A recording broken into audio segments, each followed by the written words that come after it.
If you want to be better at golf, make sure you understand what the perfect grip is for you and not necessarily what the perfect grip is. In this video, I will share with you what an orthodox grip is, and obviously I'll share with you whether you should or shouldn't follow those guidelines to make you be a better golfer and a more consistent golfer and a happier golfer. So let's get stuck into the grip for you. So the grip, it's a bit of an awkward thing. It's something that I very rarely change in the first lesson with a student because it feels so awkward. It's the only thing that connects us, obviously, to the golf club. And if you have a grip that is comfortable, let's say, to change it is really awkward. And it will take a number of shots before it starts feeling more comfortable. So an orthodox grip would be one that would kind of follow these guidelines. I've got some lines on this glove. Here's an old glove, but I've drawn some guidelines. The club should sit in the fingers of the lead hand. The thumb shouldn't be too long as it sits on the club here, and I'll show it from a few different angles, so hopefully we can see that all clearly. This V here should point between the chin and the right shoulder when it's in the correct position, and I should be able to see about 2 knuckles on that lead hand. I've marked it on the glove there just to show. So when I'm taking my grip now, I could go through all these checkpoints for the lead hand to be positioned correctly. Now the trail hand is going to go on similarly. It's going to go on the bottom of the fingers, wrap on the club, and I have what's called an overlap grip, which is where this finger sits in that little gap there. You can have an interlock grip and you can have a baseball bat grip. Baseball bat grip is good for people with small hands and people who need to perhaps close the club face more. Otherwise, I'd always go for an interlock or an overlap. My personal preference is the overlap because I feel the hands don't oppose each other more. I'll talk about that in a second. But the overlap grip, for example, is used by Jack Nicklaus and Tiger Woods, and probably about 10% of the elite players of the world, but probably 90% of the elite players of the world would use what we would call an overlap grip. Now, I'm talking there about what I call an orthodox grip, and I'm going to go through more checkpoints so you know where that is and ways of checking that's in the correct position. But we also want to talk about whether that is the correct grip for you. For example, if you had a weak grip and you hit the golf ball straight, changing the grip would be very stupid. And if you have a strong grip and hit the ball straight, again, very stupid. It means that something else in your golf swing pattern is compensating for that grip. So if we're really happy with the ball flight you have, even if your grip isn't perfect, I would not change it. But for the people who want to check if their grip's perfect and not hitting perfect shots consistently, then understanding how to take the grip perfectly is a great thing to do. And then you can work on a few bits and see what the ball flight does. But again, as we said in the introduction, it will feel very awkward. Now, continuing on with those kind of checkpoints, the right hand, that V, would also point pretty parallel to the V in this lead hand, so between the chin and the right shoulder. And if I pointed my finger down on my right hand like so, it should be parallel to the shaft. If I had that hand in a strong position like this, rotated to the right and pointed the finger, it points underneath the shaft. And in the weak position, which is rotated to the left of the handle and pointed the finger, it points to the right of the shaft further. Same with the lead hand, the finger will point down pretty parallel, a stronger position more over here, and a weaker position more over here. The other thing to consider with the hand, particularly the hand placement, is how high or low or in the palm or fingers it is in relation to the shaft.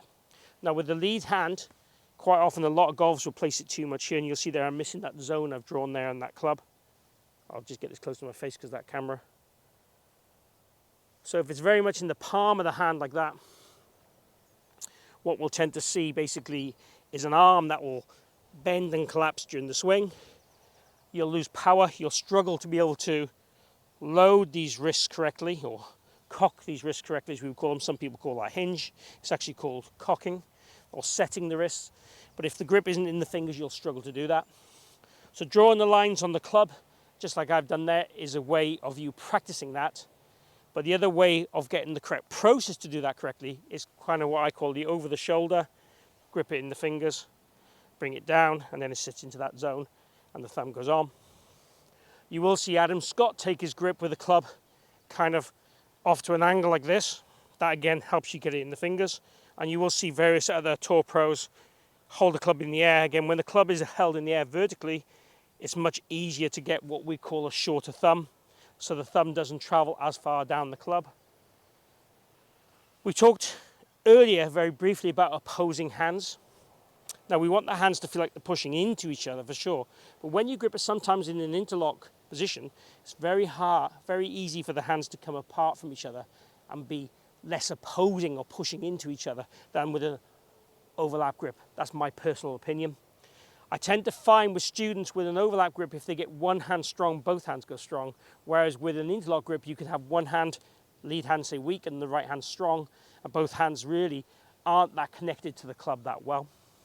With the trail hand, we're very much looking for it to feel like the lifeline pushes against the lead thumb here, and it fits, you'll see here, it fits that kind of pad and that pressure. That's very much where we want the grip to be. Now, what we're talking about there in kind of the pressure and the shaft locations very much helps the club head stability through the golf ball. Holding in the fingers in both hands allows the wrists to mobilize to create speed and to stop the arms overworking, if you like, and overbending. So that's vital for me. If it was slightly strong or slightly weak and the golf ball flies in the direction you want it to, again, that's not something I would rush to change, as we've already talked about. The last thing just to really focus on in here would be the trigger point here. So we want a gap between the trigger finger in this trail hand here, so I can fit, as you can see there, my finger in there. That again helps create the correct pinch or pressure point here between the finger and the thumb, which again then helps to control that club face and keep it neutral through that hitting area. Lots of golfers through the hitting area, the hand comes away from the club, the hands work harder than we want them to, there is hand action. I prefer the hand release to be more rotative than flipped.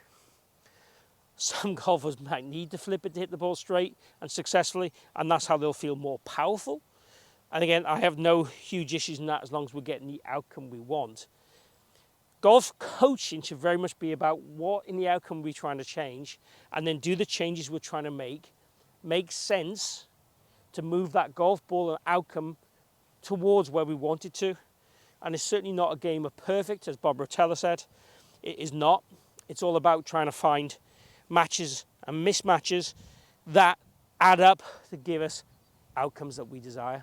One of the best ways of checking where your grip is and working on your grip is to use some T-pegs. So if I put a T-peg there in my lead hand, just between the thumb and the forefinger there, I want that T-peg to point almost vertically straight up, but certainly, if anything, just slightly to the right of the handle, just like that. Because the thumb should be just to the right of the handle. That's how I'd want it to be. And again, can I use the club like a kind of hammering the club in the ground? If I grip it in the palm and a bit weaker, that becomes all a little bit more awkward and harder to do. So that's, again, a great way of checking, have I got the lead hand in the correct position? With a trail hand, we can also put a tee in the same location.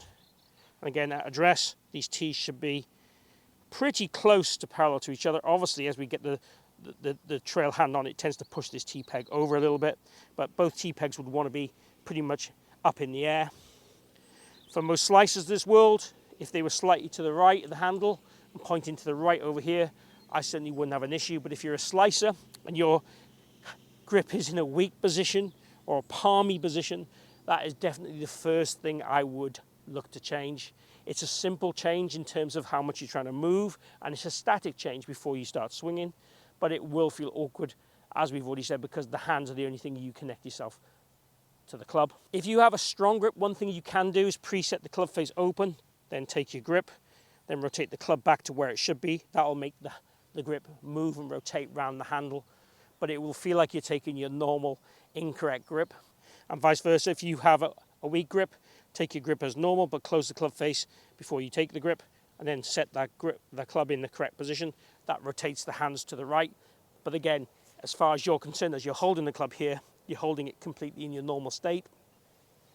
As you rotate the club, it rotates the elbows and rotates the club head and rotates the hands to be back into a stronger position, or a more neutral position, but a stronger position relevant to what you originally had.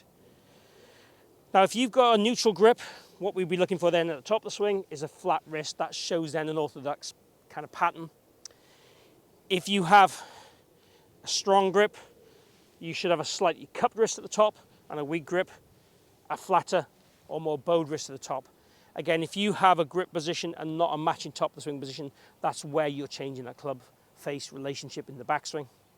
And that again might be to help you, or it might well be the thing that's causing you to hit those shots offline.